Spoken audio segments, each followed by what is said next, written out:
Pendant que ma sœur était en voyage d'affaires à l'étranger, je gardais sa fille de 9 ans pendant une semaine.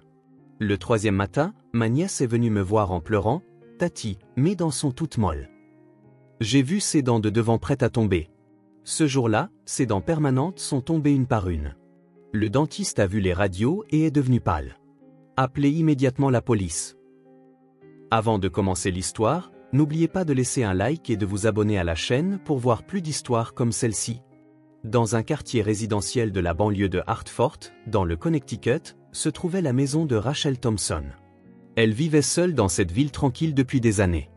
La maison de style colonial aux murs blancs, qu'elle avait achetée 5 ans auparavant, était très appréciée des voisins pour sa grande pelouse et ses parterres de fleurs bien entretenus. La mère de Rachel, Victoria, était une ancienne professeure d'université et une figure bien connue dans la région. Elle avait enseigné la littérature anglaise à l'université de Hartford pendant 30 ans. Même après sa retraite, elle participait activement aux organisations culturelles locales et à des activités caritatives. La maison de Victoria était située dans un quartier résidentiel huppé, à environ 15 minutes en voiture de chez Rachel, et l'imposant bâtiment en pierre témoignait du statut social de la famille Thompson. Victoria avait élevé 3 filles. L'aînée, Rachel, travaillait comme expert comptable dans un cabinet local de taille moyenne et jouissait de la confiance absolue de ses clients. La deuxième fille, Jessica, travaillait pour une entreprise informatique à New York. Elle élevait sa fille de 9 ans, Emma, tout en excellant en tant qu'ingénieur système. La plus jeune, Sarah, était avocate à Boston. Les membres de la famille Thompson se réunissaient principalement chez Victoria. Le dîner du premier dimanche de chaque mois était devenu une tradition familiale de longue date. Victoria était une excellente cuisinière qui accueillait sa famille avec de chaleureux repas faits maison depuis que ses filles étaient petites. Son roast beef et son Yorkshire pudding étaient l'incarnation même de la cuisine maternelle pour ses filles. Emma, la fille de Jessica, occupait une place spéciale dans cette famille. À 9 ans, elle était constamment reconnue pour ses excellents résultats scolaires. Elle adorait lire, en particulier les romans d'aventure et les livres de science. Victoria était ravie de la curiosité intellectuelle d'Emma, et les deux femmes se rendaient souvent ensemble au musée et à la bibliothèque le week-end. Emma est la fierté de notre famille, disait souvent Victoria. Elle se vantait fréquemment des réussites scolaires de sa petite fille auprès de ses amis du quartier. Emma, quant à elle, était dévouée à sa grand-mère, lui racontant avec joie les événements de l'école et ses histoires d'amitié.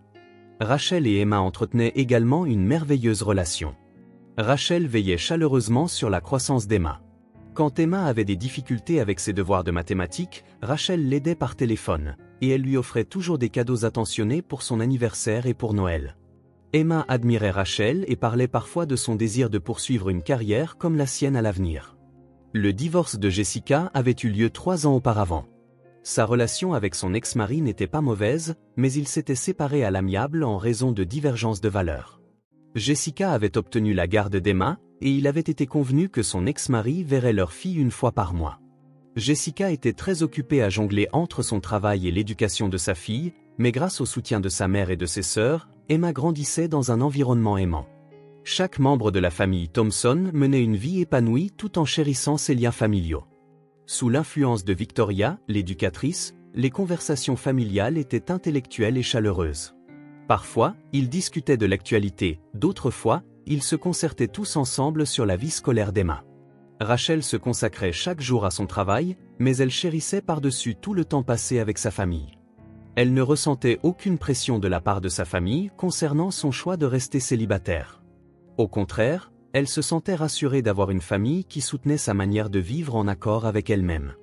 Fin septembre, Rachel reçut un appel de Jessica sur son téléphone portable. Il était un peu plus de 18 heures, juste au moment où Rachel rentrait du cabinet comptable. « Rachel, tu as un moment ?» Il y avait une légère tension dans la voix de Jessica. « Bien sûr. Qu'est-ce qui ne va pas ?» répondit Rachel tout en préparant un café dans la cuisine. « En fait, c'est un peu soudain, mais je dois partir en voyage d'affaires à Singapour la semaine prochaine.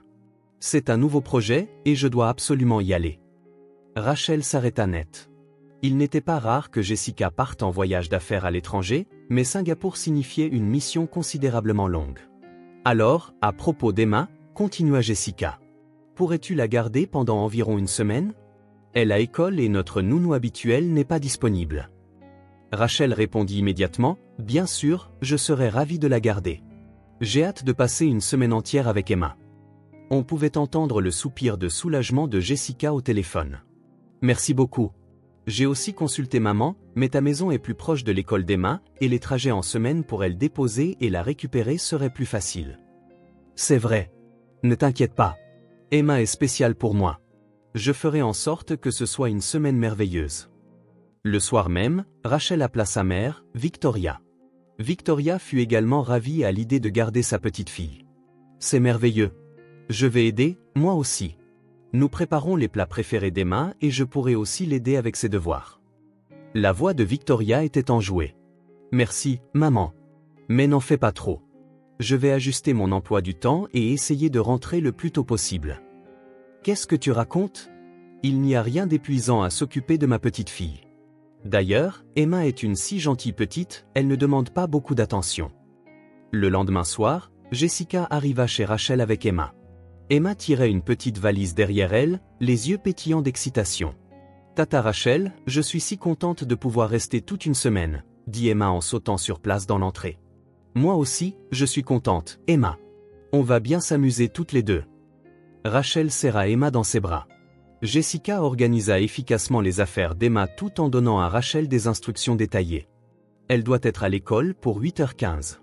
Tu n'as pas besoin de lui préparer de déjeuner, la cantine de l'école lui convient très bien. Et si elle a des difficultés avec ses devoirs de maths, pourrais-tu l'aider comme d'habitude? Laisse-moi faire. Je l'aiderai pour tout ce qui concerne ses études. Emma fut enchantée de voir la chambre d'amis qui avait été préparée comme sa propre chambre. La veille, Rachel avait acheté une nouvelle parure de lit rose qu'Emma adorait et avait également installé un petit bureau. « Wow, c'est magnifique! On dirait une chambre de princesse !» s'exclama Emma en courant dans la pièce. Ce soir-là, elles dînèrent toutes les trois ensemble. Rachel avait préparé des hamburgers et des frites, les plats préférés d'Emma, ainsi qu'un gâteau au chocolat pour le dessert. « Maman, demain, il n'y aura que Tata Rachel et moi, » dit Emma d'un ton légèrement triste. Jessica prit la main d'Emma. « C'est vrai. Mais amuse-toi bien avec ta tante. Et mamie viendra aussi te voir parfois, alors tu ne seras pas seule, n'est-ce pas? » Oui, ça ira. Tata Rachel est gentille, et c'est une bonne cuisinière aussi. Le lendemain matin, elles accompagnèrent Jessica à l'aéroport international de Bradley. Emma fut un peu larmoyante au début, mais retrouva rapidement sa gaieté naturelle. Une semaine passera en un clin d'œil. Quand maman reviendra, tu auras sûrement beaucoup d'histoires à lui raconter, dit Rachel en passant son bras autour des épaules d'Emma. C'est vrai. J'ai hâte de passer la semaine avec Tata Rachel. Sur le chemin du retour, Rachel organisa mentalement son emploi du temps. Elle avait reporté plusieurs réunions importantes et concentré les consultations de ses clients l'après-midi, afin de pouvoir emmener Emma à l'école chaque matin et la récupérer tôt le soir. Les premiers jours se déroulèrent sans le moindre accroc. Emma se levait correctement le matin et prenait bien son petit déjeuner. En rentrant de l'école, elle finissait ses devoirs et passait la soirée à regarder la télévision ou à lire des livres avec Rachel. Victoria passait également chaque jour, comme promis. Elle apportait de la tarte aux pommes, le dessert préféré d'Emma, ou se promenait avec elle dans le parc voisin, veillant à ce qu'Emma ne s'ennuie pas.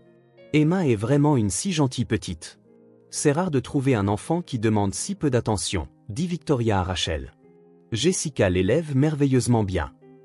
Rachel était entièrement d'accord. Emma était autonome et remarquablement mûre pour son âge. Elle dormait seule la nuit et se réveillait à l'heure prévue le matin. Le deuxième soir, Emma raconta joyeusement à Rachel ce qui s'était passé à l'école. « J'ai eu un contrôle de maths aujourd'hui. J'ai eu 20 sur 20. La maîtresse m'a beaucoup félicité. C'est merveilleux, Emma. Allons le dire à mamie aussi. Oui, mamie sera sûrement très contente. » Rachel se sentait fière de cette nièce brillante. Une fois de plus, Emma n'était pas seulement excellente sur le plan scolaire, mais aussi attentionnée et intelligente, comprenant bien les conversations des adultes. Tout se déroulait à la perfection jusqu'au matin du troisième jour. Rachel avait même fait des plans pour le week-end. Elle prévoyait d'emmener Emma au zoo, puis de voir un film. Jessica appelait tous les jours et son voyage d'affaires semblait également bien se passer.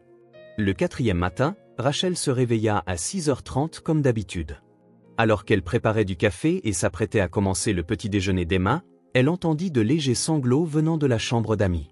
« Emma, qu'est-ce qui ne va pas ?» Rachel se précipita vers la chambre. Emma était assise, recroquevillée sur le lit, les deux mains sur la bouche. Des larmes coulaient sur ses joues. « J'ai mal à la dent. » La voix d'Emma tremblait. Elle est toute branlante et c'est vraiment bizarre. Rachel s'assit à côté d'Emma et passa doucement son bras autour de ses épaules. « Ce n'est rien, Emma. Quelle dent te fait mal? Peux-tu me montrer ?»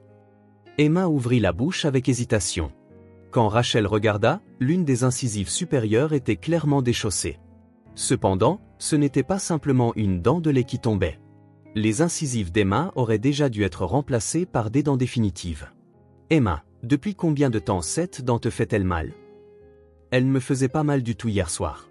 Mais quand je me suis réveillée ce matin, c'est soudainement devenu bizarre. Emma se remit à pleurer. Rachel essaya de rester calme, mais l'anxiété grandissait dans son cœur. Les dents définitives ne se déchaussent pas si facilement. Il devait y avoir un problème grave. On va te donner un antidouleur et appeler un dentiste tout de suite. Rachel se leva. Au petit déjeuner, Emma ne put presque rien manger à cause de la douleur. Elle abandonna après seulement quelques cuillerées du porridge que Rachel avait préparé. « Tata, et l'école ?» demanda Emma, inquiète. « Tu restes à la maison aujourd'hui. Voir le dentiste est la priorité. » Rachel appela son cabinet dentaire habituel. La réceptionniste dit d'abord, « Nous ne pouvons pas vous donner de rendez-vous avant la semaine prochaine. » Mais quand Rachel expliqua la situation, ils purent la voir en urgence le matin même. Dans la voiture en route pour le cabinet dentaire, Emma s'écria soudain doucement, « Tata, ma dent est tombée. » Rachel arrêta précipitamment la voiture sur le bord de la route. Il y avait en effet une incisive dans la paume d'Emma. Il n'y avait pas de sang, mais la racine de la dent extraite semblait anormalement courte. « Ce n'est rien, Emma. Nous serons bientôt chez le dentiste. » Rachel essayait de cacher sa propre détresse. Lorsqu'elles arrivèrent au cabinet dentaire Clifford, une infirmière guida immédiatement Emma vers la salle d'examen. Le docteur Clifford était un dentiste expérimenté d'une 60aine d'années, jouissant d'une bonne réputation dans la région. « Laissez-moi jeter un œil, » dit le docteur Clifford à Emma d'une voix douce. Quand Emma ouvrit la bouche, l'expression du docteur changea. Il utilisa une petite lumière pour examiner minutieusement l'intérieur de sa bouche et observer attentivement la dent tombée. « Et les autres dents?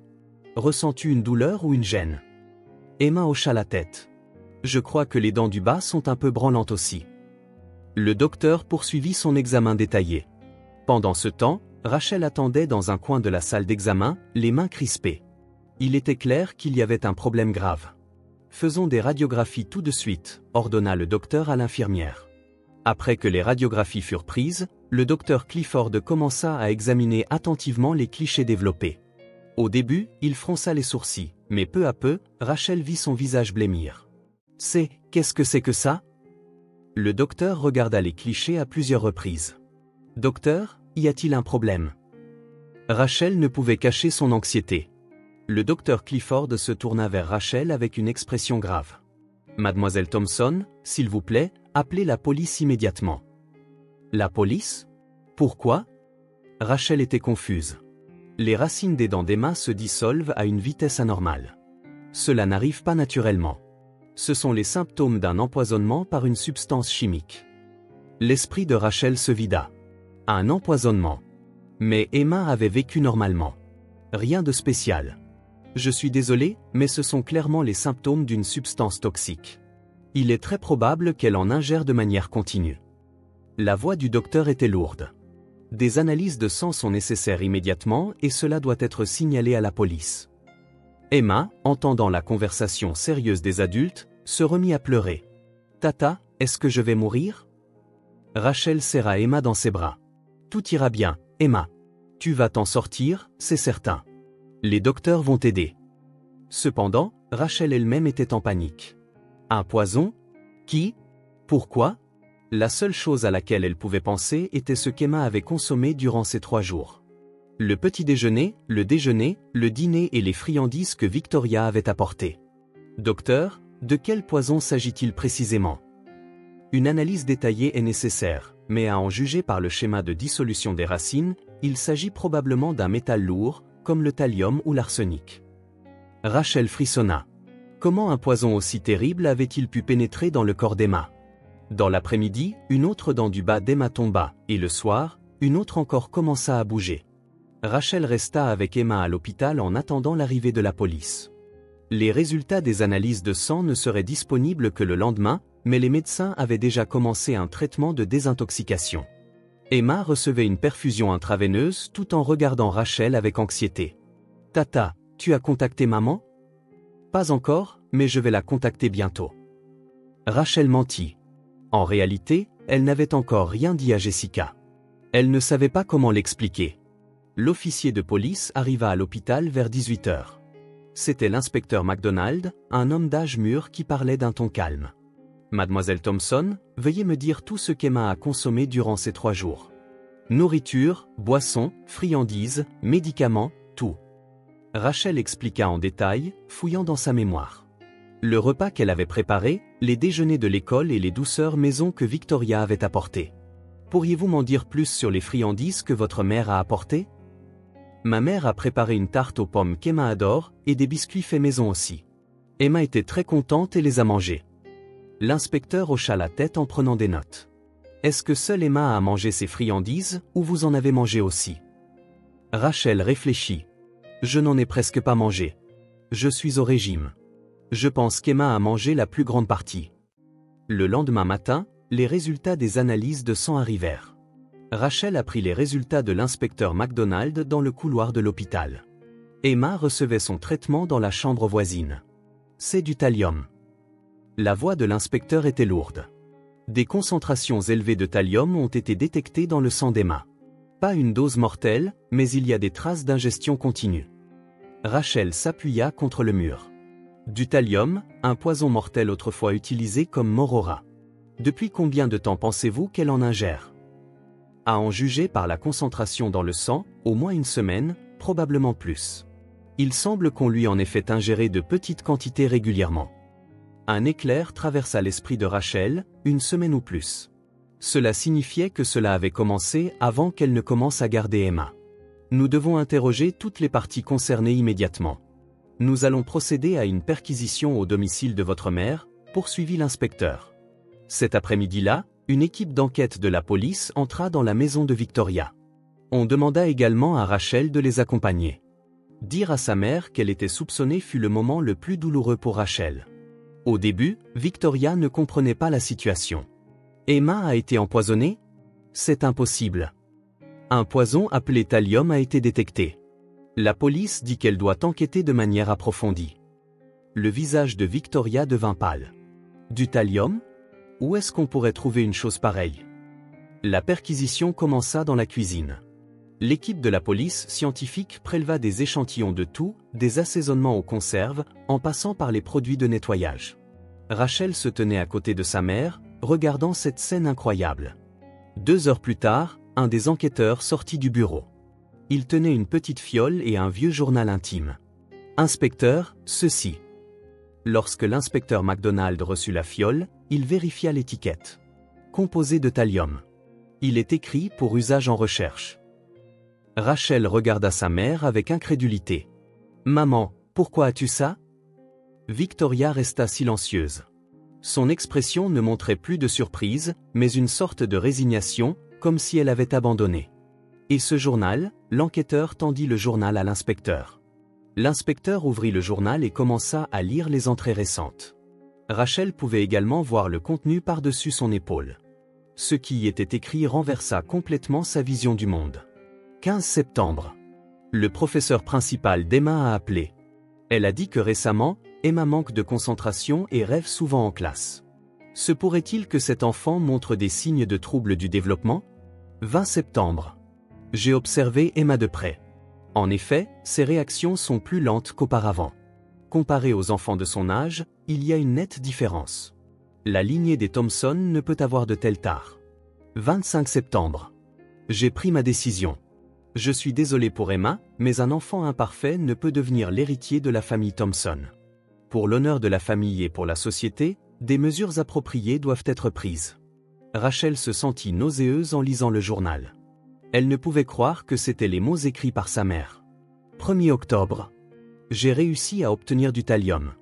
Le professeur Howard, un collègue de mes années d'université maintenant dans un institut de recherche chimique, me l'a donné sous prétexte de recherche. Si je mélange de petites quantités dans des douceurs maison, cela ressemblera à une maladie naturelle. 3 octobre. Première administration. Je l'ai mélangé dans une tarte aux pommes et l'ai fait manger à Emma. Jusqu'à présent, aucun changement externe apparent. Il faudra du temps pour que les effets apparaissent. L'inspecteur s'arrêta de lire et regarda Victoria. Madame Thompson, est-ce vous qui avez écrit ceci? Après un long silence, Victoria hocha légèrement la tête. Oui. Rachel attrapa le bras de sa mère. Maman, pourquoi? Emma est ta petite fille. Ta petite fille chérie, n'est-ce pas? Victoria regarda sa fille. Dans ses yeux habitait une conviction que l'on pourrait qualifier de folie. Rachel, tu ne comprendrais pas à quel point la lignée de la famille Thompson est honorable. Notre sang ne peut avoir de défauts. Des défauts? Emma, tu sais mieux que quiconque à quel point cette enfant est merveilleuse. Elle peut le paraître en surface, mais il était clair qu'elle avait des problèmes de développement. Une telle enfant, en grandissant, ternirait le nom de la famille Thompson. Rachel était consternée. Les problèmes de développement dont parlait sa mère n'étaient simplement qu'Emma étant quelque peu introvertie et ayant une personnalité calme. C'était simplement une caractéristique individuelle, pas un problème ou un défaut. Le journal contenait des choses encore plus horribles. 10 octobre. Le voyage d'affaires de Jessica est tombé à pic. En faisant accuser Rachel, je peux commettre le crime parfait. Après la mort d'Emma, Rachel sera arrêtée en tant que meurtrière, et l'honneur de la famille Thompson sera préservé. Rachel tremblait de choc. Sa mère avait prévu depuis le début de l'affaire accusée du crime. Maman, tu avais l'intention de me faire accuser. Je suis ta fille. Victoria répondit froidement. C'était un sacrifice nécessaire pour l'honneur de toute la famille. Le sacrifice individuel est inévitable. L'inspecteur passa les menottes à Victoria. Victoria Thompson, vous êtes en état d'arrestation pour suspicion de tentative de meurtre et d'empoisonnement. En regardant sa mère se faire emmener, Rachel ne pouvait s'arrêter de pleurer. La mère qu'elle avait aimée avait tenté de tuer sa petite fille la plus précieuse et avait également essayé de sacrifier sa propre fille. C'était une tragédie née d'un amour déformé pour la famille et de valeurs anachroniques. Quand elle retourna à l'hôpital, Emma regarda Rachel avec inquiétude. « Tata, où est mamie ?» Rachel serra Emma dans ses bras. Elle ne savait pas comment l'expliquer. Cependant, elle ne pouvait pas cacher la vérité. « Emma, mamie est malade. C'est une maladie du cœur. Nous ne pourrons pas la voir pendant un certain temps. » Les yeux d'Emma se remplirent de larmes. « Est-ce parce que j'ai été une mauvaise petite fille? Non, Emma. Tu n'as rien fait de mal. Tu es une enfant merveilleuse. Tu es notre trésor, plus précieuse que quiconque. » Cette nuit-là, Rachel passa un appel international à Jessica. Il fallut 2 heures pour tout expliquer. Jessica décida de rentrer par le vol du lendemain. 1 an plus tard, le verdict contre Victoria fut rendu à la Cour supérieure du Connecticut. 15 ans de prison pour tentative de meurtre. Au tribunal, elle ne montra aucun signe de remords jusqu'à la fin. « J'ai agi uniquement pour l'honneur de la famille Thompson », dit-elle en regardant le juge. Éliminer les lignées imparfaites est une expression d'amour pour la famille. Rachel, assise dans la galerie, ressentit une profonde tristesse en écoutant les paroles de sa mère. La mère qu'elle avait autrefois respectée était devenue une personne complètement différente. Après le verdict, Rachel et Jessica décidèrent de rompre tout lien avec leur mère. La maison de Victoria fut vendue et les bénéfices furent placés dans un fonds en fiducie pour les frais médicaux d'Emma et ses futures études. La convalescence d'Emma se déroula sans encombre. Le traitement de désintoxication élimina complètement le thallium de son corps et les dents perdues furent magnifiquement restaurées grâce au traitement attentif d'un spécialiste en dentisterie pédiatrique. Aucune séquelle physique ne subsista. Cependant, les blessures émotionnelles étaient profondes. Emma dut faire face à des sentiments complexes envers sa grand-mère pendant longtemps. Rachel et Jessica répondirent à plusieurs reprises à la question « Pourquoi mamie a-t-elle fini par ne plus m'aimer ?» Grâce à une thérapie, Emma comprit progressivement. « Mamie était malade, n'est-ce pas? Mais je n'ai rien fait de mal, si? » « C'est exact. Tu es parfaite comme tu es, » dit Jessica en serrant sa fille dans ses bras. Jessica décida de changer de travail. Pour passer plus de temps avec Emma, elle accepta un poste dans une petite entreprise informatique locale. Son salaire diminua, mais son temps en famille augmenta de manière exponentielle. Rachel reconsidéra également sa vie. L'incident d'Emma la fit réfléchir profondément à ce qui était vraiment important.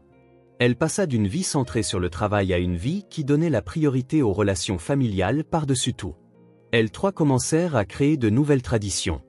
Elles passaient toujours les dimanches ensemble, commençant la journée par un petit déjeuner où Rachel préparait des pancakes.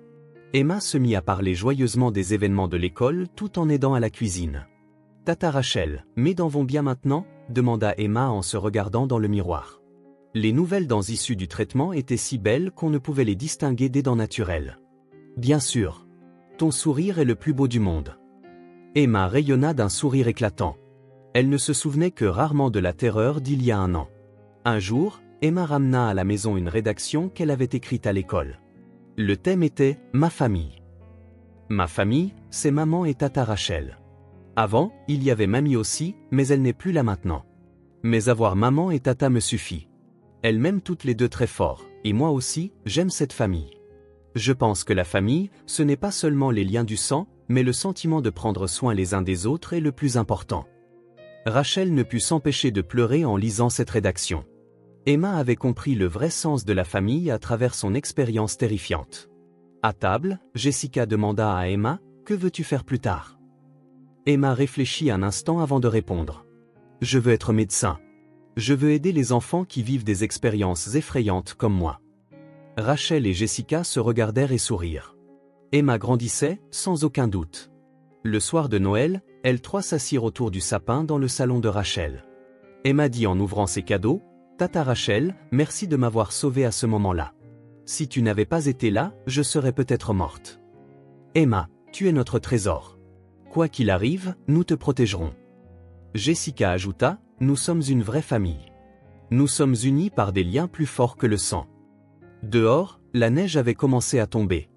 Dans le salon, les trois membres de la nouvelle famille passaient tranquillement du temps ensemble. La tragédie passée ne disparaîtrait jamais, mais les liens qu'elles avaient tissés en la surmontant possédaient une force capable de résister à n'importe quelle épreuve. Rachel pensa une fois de plus, la famille, ce n'est pas la lignée ou l'honneur. C'est s'accepter les uns les autres, protéger la vie de chacun et s'aimer inconditionnellement. C'est ça, le vrai sens de la famille. Et elle était incroyablement heureuse d'avoir une telle famille.